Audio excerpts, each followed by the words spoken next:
Shalom, shalom. Chers frères et sœurs dans le Seigneur, chers téléspectateurs, c'est avec beaucoup de joie que nous vous retrouvons ce jour-ci. Nous voulons vous saluer dans le nom de notre Seigneur et Sauveur Jésus-Christ. Nous allons partager ensemble la bonne nouvelle de Jésus-Christ, la parole de Dieu. Et pour ce faire, nous allons prier le Seigneur pour demander à son esprit de nous conduire, de nous guider. Prions ensemble le Seigneur. Nous te bénissons, notre Père et notre Dieu. Nous te célébrons. Nous voulons, notre Père et notre Dieu, te recommander ce temps. Notre Père et notre Dieu, d'écoute de ta parole. Nous prions que tu parles à nos cœurs, que notre Père et notre Dieu, tu touches, mon Dieu Père Seigneur, les aspects de nos vies, que notre Père et notre Dieu, tu transformes nos vies. Aide-nous, notre Père et notre Dieu, à mieux te connaître, à avancer avec toi. Aide-nous, notre Père et notre Dieu, Seigneur, à être des instruments de gloire, notre Père et notre Dieu.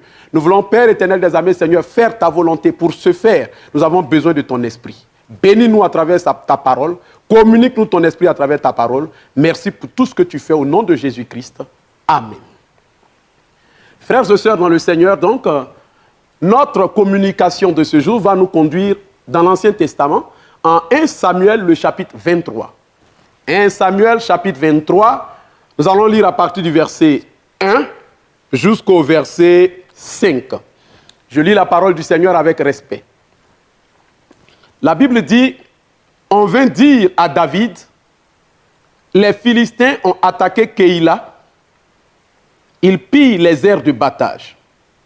David consulta l'Éternel en disant, dois-je y aller? Est-ce que je battrai ces Philistins? L'Éternel lui répondit, vas-y, tu battras les Philistins et tu délivreras Keïla.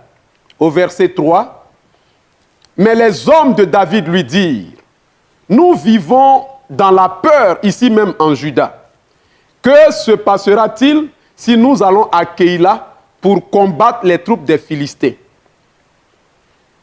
David consulta de nouveau l'Éternel et l'Éternel lui répondit, lève-toi, descends à Keïla, car je livre les Philistins entre tes mains. Au verset 5, la Bible dit, David alla donc avec ses hommes à Keïla et il se battit contre les Philistins. Il amena leur bétail et leur infligea une grande défaite. C'est ainsi que David délivra les habitants de Keïla. Parole du Seigneur. Frères et sœurs en Christ, nous sommes en 1 Samuel, le chapitre 23, comme déjà dit, et nous assistons à une scène remarquable. Voyez-vous, David dans une phase de persécution. David a été vu et aperçu par Saül. Saül est le roi d'Israël, et Saül sent David menaçant. Il se lève alors, il met sur pied un certain nombre de stratagèmes pour capturer David, sinon pour ôter la vie à David. David donc, se sentant persécuté, commence à courir, à se cacher. David est fugitif. Il part de contrée en contrée. Et allant de contrée en contrée, David rencontre des personnes, des personnalités, des personnages. Il rencontre des personnes comme le sacrificateur qu'on appelle Achimelech. Il va rencontrer des personnalités comme le prophète qu'on appelle Gad. C'est d'ailleurs le prophète Gad qui, ayant vu la menace, qui, ayant vu la colère de Saül sur Nob, va conseiller à David de quitter Nob pour aller vers Juda. David et ses hommes donc quittent Nob et ils vont vers Juda. Ils s'installent en Juda. Voyez-vous, lorsqu'ils s'installent en Juda, la Bible dit, David et ses hommes apprennent qu'il y a des Philistins qui vont régulièrement à Keïla pour aller piller les habitants de Keïla. Ces Philistins se rendent par période à Keïla. Et lorsqu'ils vont à Keïla, ils choisissent la période où les récoltes ont été faites. Et lorsqu'ils vont à Keïla, ils choisissent la période où les habitants de Keïla, c'est-à-dire les cultivateurs, les planteurs, sont en train de faire le battage, la vendange, c'est-à-dire sont en train de battre les céréales, la graine. Donc, ils vont, quand tout le travail a été fait, ils ramassent les céréales, ils ramassent les récoltes et ils s'en vont chez eux. Injustice. David l'apprend. Et vous savez que David est un homme qui est épris de justice. David est un homme d'honneur. Lorsqu'il apprend un tel comportement, lorsqu'il apprend de tels agissements, David alors se sent comme obligé d'aller secourir les habitants de Keïla. Voyez-vous, les Philistins, ou si vous voulez la Philistie, est comme à l'ouest et Keïla est un peu à l'est. Et lorsqu'on parle de Philistins, je voudrais que quelqu'un comprenne bien qu'il faut d'abord voir les 5 grandes tribus. C'est-à-dire, on va citer pêle-mêle Écron, on va citer Asdod, on va citer Ascalon, on va citer Gaza et on va citer Gath. Et c'est d'ailleurs de Gath que venait le champion des Philistins, celui que vous et moi nous connaissons sous l'appellation de Goliath. Les Philistins étaient un peuple assez particulier. On les reconnaissait par leur morphologie, on les reconnaissait par leur corpulence. En effet, ils étaient bâtis d'une façon spectaculaire. Ils avaient des muscles, ils avaient une taille énorme. C'était des guerriers faits. Lorsqu'on rencontrait un Philistin, on savait qu'on avait affaire, pour parler comme chez nous en Afrique, à un guerrier. On savait qu'on avait affaire à un garçon. Et donc, le Philistin, c'est quelqu'un qui est un combattant, un guerrier fait. Affronter le Philistin n'était pas chose évidente. Je rappelle que dans l'histoire de la Bible, les Philistins ont toujours été les ennemis d'Israël. Et c'est de ces ennemis-là qu'il s'agit. David, bien que réfugié, David, bien que fugitif, apprend que les Philistins vont à Keïla. Ils oppressent les habitants de Keïla. Ils oppriment les habitants de Keïla. David sait que les Philistins sont ennemis jurés d'Israël, de son peuple. Et lorsque David l'apprend, il sait aussi que lui et ses hommes ne sont pas en grand nombre, en grand effectif. Qu'est-ce qu'il va faire? La Bible dit, David va poser un acte qui va déterminer, je vais dire, la suite du combat. Qu'est-ce que David va faire? Et c'est cela qui nous intéresse aujourd'hui. Je voudrais dire à quelqu'un que David avait un secret. Je voudrais dire à quelqu'un que David, si nous lisons la Bible, nous voyons que lorsqu'il allait en guerre, il remportait presque toutes ses batailles. Quand nous lisons la Bible, nous voyons un David victorieux. Nous voyons un David qui était aimé par Dieu. Mais quel était ce secret? Qu'est-ce qui faisait de David un vainqueur? Qu'est-ce qui faisait de David un homme victorieux? Qu'est-ce qui faisait que David ne perdait pas ses combats? Qu'est-ce qui faisait que David remportait toutes ses batailles? Frères et sœurs en Christ, nous sommes ici aujourd'hui et maintenant pour découvrir le secret de David, pour savoir ce qui faisait David. Je voudrais dire à quelqu'un qu'en suivant ce message, tu sauras quel est le secret de David, tu sauras quel est le secret qui fait des vainqueurs, qui fera de toi un homme, une femme victorieux. Frères, sœurs, écoute bien ce que le Seigneur a à te dire. La Bible dit que lorsqu'on vient dire à David que les Philistins attaquent Keïla, sur place, David va poser un acte. Il ne se lève pas avec ses armes pour dire, comme c'est moi David, comme c'est moi le roi, j'irai combattre les Philistins. David ne dit pas, comme je les ai battus autrefois, comme j'ai terrassé Goliath, j'irai combattre les Philistins. Non, non, non, non, David ne dit pas cela, pas du tout. Mais la Bible dit, David va aller consulter l'Éternel. Ce jour, je voudrais dire à quelqu'un, voyez-vous le réflexe de David avant d'aller au combat. Lorsque David a appris qu'il y avait une injustice quelque part, lorsque David a appris qu'il y avait une oppression quelque part, lorsque David a appris qu'il y avait invasion quelque part, que l'ennemi était en train de s'aimer du trouble, que l'ennemi était en train de s'aimer du désordre, lorsque David a appris qu'il y avait un mal quelque part, un problème à résoudre, David ne s'est pas levé avec son intelligence, David ne s'est pas levé avec sa sagesse, David ne s'est pas levé avec ses armes, avec le matériel qu'il avait, le matos qu'il avait, la grande logistique qu'il avait, mais la Bible dit David va poser un acte. Cela m'a beaucoup marqué. La Bible dit David consulta l'Éternel. David savait que pour gagner une bataille, il fallait consulter l'Éternel. David savait que celui qui consulte l'Éternel a des chances de gagner. David savait qu'il fallait toujours avoir l'avis de l'Éternel. Frères, sœurs, consulter c'est prendre l'avis d'eux. Consulter c'est avoir l'orientation d'eux. Consulter c'est avoir le conseil d'eux. Frères, sœurs, David savait qu'il fallait toujours avoir le conseil de Dieu avant d'entreprendre quoi que ce soit. Avant de se lancer dans une entreprise quelconque, il faut avoir l'orientation de Dieu. Il savait que pour aller à la guerre, il ne s'agissait pas d'être le plus fort, le plus intelligent. Il savait qu'il ne s'agissait pas d'être habile. Mais David savait qu'il y avait un paramètre, un aspect qu'il fallait prendre en compte. Cet aspect-là, c'était l'Éternel. Que dit l'Éternel? Qu'est-ce que l'Éternel pense de cette situation? Qu'est-ce que l'Éternel dit de ce problème-là? Qu'est-ce que l'Éternel dit de ce combat-là? Frères et sœurs, ne nous y trompons pas. Il y a des combats que tu ne dois pas mener. Il y a des combats que si tu mènes, tu seras en train de perdre le temps. Oh, combien de fois des combats n'ont pas gaspillé l'énergie des frères? Combien de fois certains combats n'ont pas perdu certaines sœurs? Et aujourd'hui, le Seigneur est en train de nous dire que tout combat n'est pas bon à combattre, mais il faut demander l'avis de Dieu par rapport à chaque situation, par rapport à chaque problème. T'es-tu lancé dans ce combat parce que tu es émotionnel, émotive? T'es-tu lancé dans ce combat parce que tu as entendu simplement dire qu'on doit lutter et tu as vu les hommes se ramasser, donc tu t'es mis là-dedans? Non, non, non, non, non, tu es un enfant de Dieu, tu es une fille de Dieu, un fils de Dieu. Tu ne peux pas agir de la sorte. As-tu consulté le Seigneur?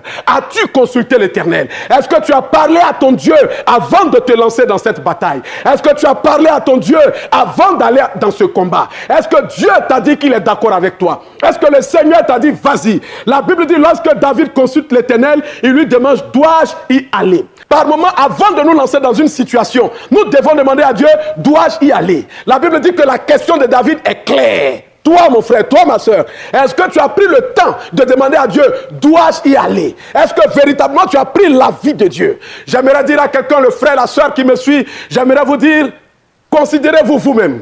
Lorsque quelqu'un vient vers vous pour dire, ah, je suis venu prendre conseil. Lorsqu'une personne vous approche pour dire, je suis venu prendre orientation.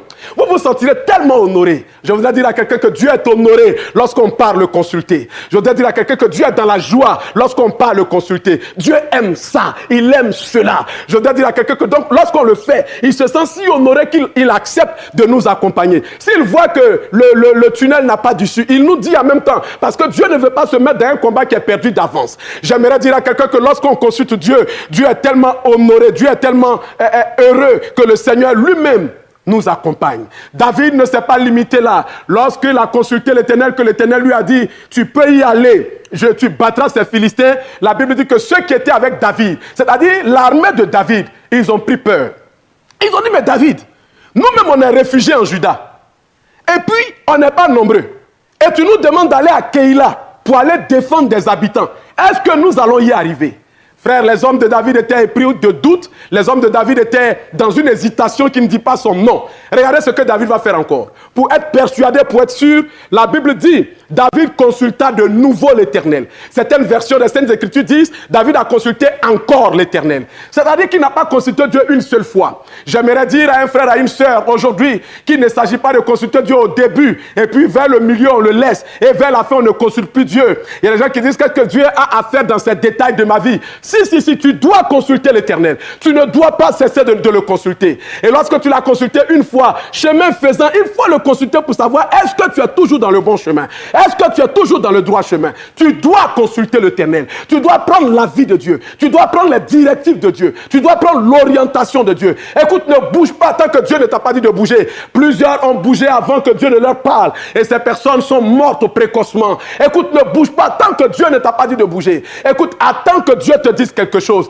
Écoute, prends l'avis de Dieu. Prends l'orientation de Dieu. Cela ne veut pas dire que tu dois croiser les bras et attendre. Mais je suis en train de dire à quelqu'un qu'en réalité, il te faut prier avant d'entreprendre. Frères et sœurs en Christ, je voudrais dire à quelqu'un, le temps de Dieu est arrivé. Le temps favorable est là devant toi. Le temps favorable, c'est maintenant. Mais il y a une seule chose que tu ne comprenais pas. Il y a une chose que tu ne faisais pas. Avant d'y aller, il faut que nous consultons Dieu. Avant d'y aller, il faut que tu consultes Dieu. Tu dois consulter Dieu. Et lorsque tu consultes Dieu, ne le consulte pas à moitié. Consulter Dieu à moitié, c'est le consulter un peu. Et puis après, ne plus prendre son avis. La Bible dit qu'il avait déjà consulté, mais David a consulté encore l'Éternel. Je souhaiterais dire à quelqu'un que ce n'est pas la première fois que David consulte Dieu.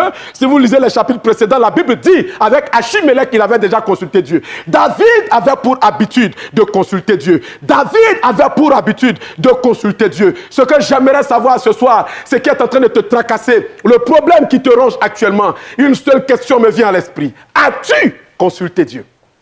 Frère, as-tu consulté Dieu? Ma soeur, as-tu consulté Dieu? As-tu consulté Dieu pour ce mariage que tu as entrepris? C'est là la question. As-tu consulté Dieu avant de te lancer dans cette filière? As-tu consulté Dieu avant de passer ce concours, ce test? L'Éternel t'a-t-il dit c'est là-bas qu'il te veut? L'Éternel t'a-t-il répondu que ça marchera ou ça réussira? Frère, sœur, as-tu consulté Dieu avant de te lancer dans ce business, dans cette affaire? Frère, sœur, as-tu consulté Dieu avant d'investir dans cette affaire? As-tu consulté Dieu? Et aujourd'hui, tu es certainement en train de pleurer. Ça ne va pas, j'ai perdu de... As-tu consulté Dieu? Oh, j'aimerais m'adresser à quelqu'un qui nous suit aujourd'hui, un frère ou une sœur. As-tu consulté Dieu par rapport à cet homme, ma sœur, que tu dis que tu aimes? Est-ce que Dieu t'a dit qu'il est là-dedans? Mon frère, as-tu consulté Dieu à propos de cette sœur? L'Éternel t'a-t-il répondu, vas-y, avant que tu n'y ailles?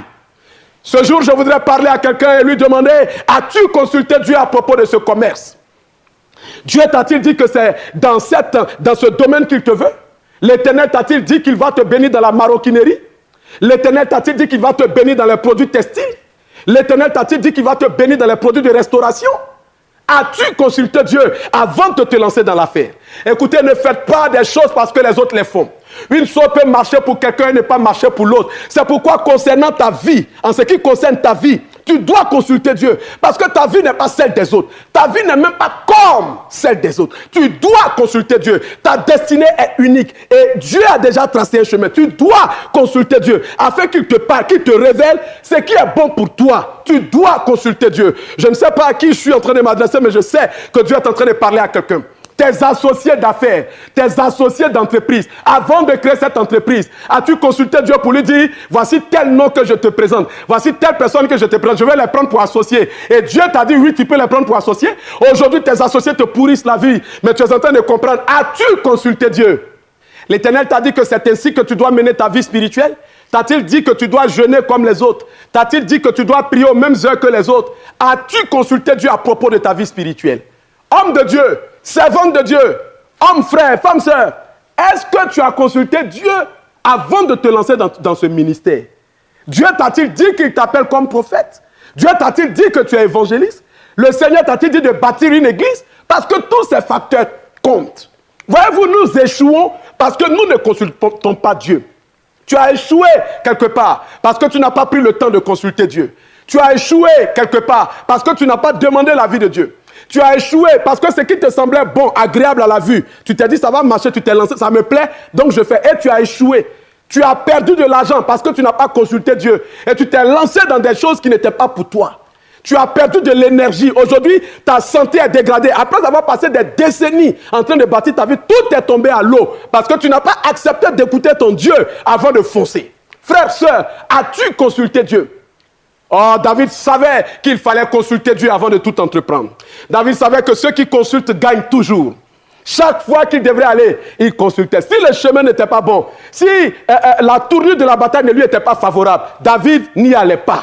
Un tel homme, frère, lorsqu'il part, il gagne. David savait qu'il fallait toujours consulter. Il savait que ceux qui consultent perdent moins d'énergie. David le savait. David était un homme averti. David était un homme spirituel, un homme respectable, honorable. Il savait que lorsqu'on consulte Dieu, on perd moins d'énergie. Et qu'à partir du minimum, on peut faire le maximum. Je vous ai dit qu'ils étaient en sous-effectif. Ils étaient en sous-nombre. Ils n'étaient pas assez. Mais regardez comment Dieu va répondre à David. Il va lui dire, lorsque David le consulte encore, lorsque David le consulte de nouveau, la Bible dit, Dieu lui dit, lève-toi, descends à Keïla, je livre les Philistins entre tes mains. Frère, bien que n'étant pas nombreux, Dieu était avec David. Bien que n'étant pas nombreux en effectif, Dieu était avec eux. L'armée de Dieu accompagnait David. Et David allait remporter la victoire parce que l'armée de Dieu était avec lui. Frère, ce n'est pas le nombre qui compte. Ma soeur, ce n'est pas la quantité de moyens qui compte. Frère, des gens ont eu des moyens, des gens avaient la logistique, le matériel nécessaire. Ils avaient le potentiel, mais ils ont échoué. Vous savez pourquoi? Ils n'y sont pas allés avec l'Éternel. Ce jour, je voudrais dire à quelqu'un, il est important de prendre la vie de Dieu. Il est important de prendre le conseil de Dieu. Et cela, David l'avait compris. Il savait que ceux qui consultent Dieu perdent moins d'argent. Des gens ont l'argent, mais ils ont jeté de l'argent, ils ont investi de l'argent dans des choses et ça ne leur produit rien aujourd'hui. Mieux, ils se sont appauvris. Dieu était-il dedans? Je voudrais dire à quelqu'un que David savait que ceux qui consultent l'Éternel ne se gaspillent pas. Il savait qu'il fallait consulter Dieu pour ne pas se gaspiller. David savait que ceux qui consultent l'Éternel sont précis, ils sont concis. Et quand quelqu'un consulte Dieu, Dieu lui parle avec beaucoup de précision et de concision. Ceux qui consultent Dieu, Dieu les accompagne. Ceux qui consultent Dieu, Dieu leur parle. Ceux qui consultent Dieu, Dieu est avec eux. Ce jour, je voudrais vous donner 3 méthodes pour consulter le Seigneur. Parce que consulter Dieu est tellement important. Celui qui ne sait pas consulter Dieu, un enfant de Dieu qui ne sait pas consulter Dieu, il ne va pas aller loin avec le Seigneur. Tu ne sauras jamais qu'est-ce que le Seigneur pense, qu'est-ce que le Seigneur veut que tu fasses. C'est pourquoi il est important de savoir quelles sont les méthodes, les voies par lesquelles nous pouvons consulter Dieu et comment. La première méthode qui est simple, qui est classique, c'est la méditation. Vous savez, Dieu a déjà parlé une fois à travers sa parole. Celui qui prend le temps de méditer va voir que Dieu va lui donner l'orientation. Dieu va lui donner le conseil. Dieu va lui donner son avis à travers sa parole. Et en ce qui concerne la méditation, je voudrais dire que le psaume 119 au verset 105, la Bible dit que ta parole est une lampe à mes pieds et une lumière sur mes sentiers. Ça dit quoi? Ta parole là, c'est elle qui éclaire ma vie, c'est elle qui éclaire ma marche. Et c'est une lumière sur ma route. Donc la parole de Dieu va t'éclairer. La parole de Dieu va te permettre de savoir ce que Dieu veut. Il y a des méthodes pour méditer. Je voudrais parler de 2 méthodes. Certainement, certains de mes pères ne seront pas trop d'accord avec la première. C'est clair, qui est ce que j'appelle la méditation par l'esprit, qui consiste pour des personnes qui sont en train de prier, de recevoir un message, à recevoir un verset ou un passage biblique. Ils vont lire le passage et ils vous diront, ou elles vous diront, ces personnes, que très souvent, le passage répond à leurs préoccupations. C'est-à-dire, à travers la lecture de la Bible, ils voient que c'est la réponse qu'il leur fallait. Cette méthode n'est pas très conseillée parce qu'à ouvrir la Bible comme ça par l'esprit, très souvent nous tombons sur les mêmes passages quand la Bible est un peu abîmée, parlant de la Bible physique, la Bible papier. Alors à cela, on conseille la méthode classique qui est la méthode OIA, qui est la méditation, qui est conseillée d'ailleurs. Observation, interprétation et application. Une méthode connue en fait, qui consiste à faire une étude réelle, une étude, on va dire, scientifique de la parole de Dieu et à en tirer le meilleur. On en tire donc des leçons et on l'applique à nos vies. Et à travers la méditation d'ailleurs, Dieu nous parle, le Seigneur va t'orienter, le Seigneur va te diriger mon frère. Ensuite vient la deuxième méthode que je conseille ce jour, qui est la prière. La Bible dit en Luc 3 au verset 21 que pendant que Jésus priait, le ciel s'ouvrit et une voix se fit entendre. Ça veut dire que pendant que nous prions, frère, Dieu parle. C'est pour cela que lorsque nous allons en prière, ne passons pas du temps seulement à crier ou à dire des choses. Il faut prendre ton temps pour écouter Dieu. Souvent, il faut écouter Dieu. Pendant que nous prions, Dieu nous répond. La prière est une communication. La prière est une conversation. Nous demandons quelque chose, nous posons des questions et Dieu nous répond. Mais très souvent, nous ne prenons pas le temps d'écouter Dieu. Mon frère, ma soeur, tu dois prier autrement. Tu dois prier en te disant que prier, c'est consulter Dieu. Et Dieu va répondre à tes préoccupations. La dernière méthode, c'est à travers ses serviteurs. En 1 Samuel 9, le verset 6, la Bible dit, lorsqu'il ne retrouvait pas les ânesses de son père Kis, Saül, qui prend le conseil de son serviteur, le serviteur lui disant, il y a dans cette ville un homme de Dieu, estimé et respecté, et tout ce qu'il dit arrive à coup sûr, dans la version 8, second 21. Frères et sœurs, la Bible dit qu'ils vont aller consulter cet homme de Dieu qui était Samuel, et Samuel va leur donner le chemin à suivre. Je voudrais dire à quelqu'un que lorsque tu es troublé, lorsqu'on est troublé, ou qu'il y a des situations, excusez-moi de dire cette expression, qui nous dépassent, c'est-à-dire qui semblent hors de portée, frère. Par moments, nous pouvons aller vers les serviteurs de Dieu, nos pasteurs, nos évangélistes, ceux que le Seigneur a mis devant nous. Ils sauront comment nous parler, ils ont la sagesse, l'expérience pour nous orienter par rapport à la parole de Dieu. Ce n'est pas une chose mauvaise, ce n'est pas une chose démoniaque que d'aller consulter Dieu à travers ses serviteurs.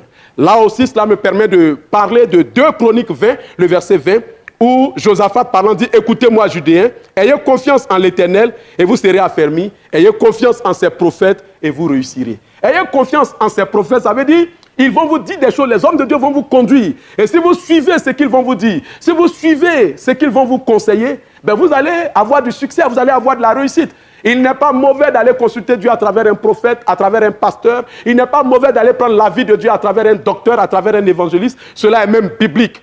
Ce jour, je voudrais dire aux téléspectateurs, il est bon de consulter Dieu. Il est bon d'aller vers l'Éternel pour lui parler. Se dira quelqu'un, n'est-il pas déjà trop tard?